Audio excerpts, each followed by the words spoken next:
Just as in the sky at night, there are many stars that shine. A kid can stand out in many ways and feel happy all the time. Wow.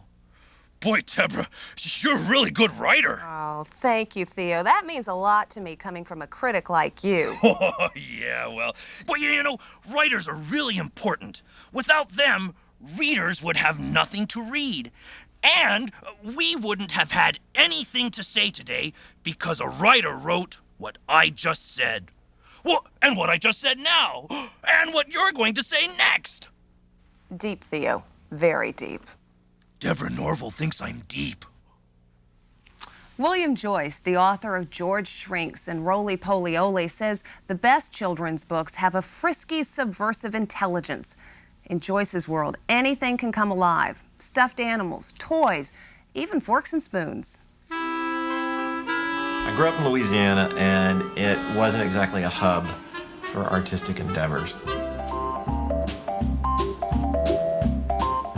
Luckily enough, I had some really great teachers that guided me and really just like said, this kid loves what he's doing. He loves to draw. He loves to make up stories, and that's unusual. So let's encourage it. Let's not bury it. I mean, if I hadn't had those teachers doing that, I wouldn't be doing this. My two heroes of childhood, the two things that really got me on the road of doing children's books or stories, were King Kong and Where the Wild Things Are. There's so much of George Shrinks that evokes King Kong and even Wild Things. And I just took the idea that King Kong was too big for everything and reversed it and put George in a land of giants, which is basically what every kid goes through anyway. And towards the end, there's an illustration where you can see a little stuffed King Kong doll in the background sitting next to a little Empire State Building.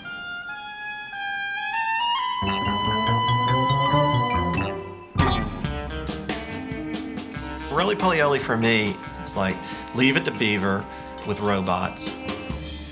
I guess Roly Poly Oly is a show entirely made up of wouldn't it be cool if.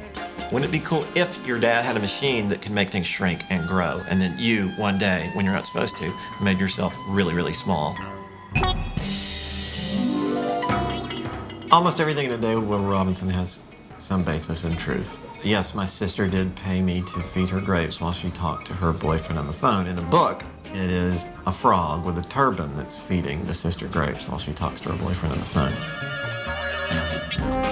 My grandfather had false teeth and a glass eye.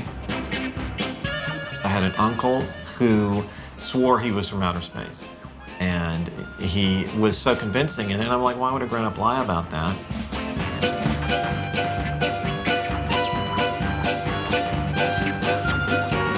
My kids have been a constant source of, if not inspiration, then co-conspirators in my work.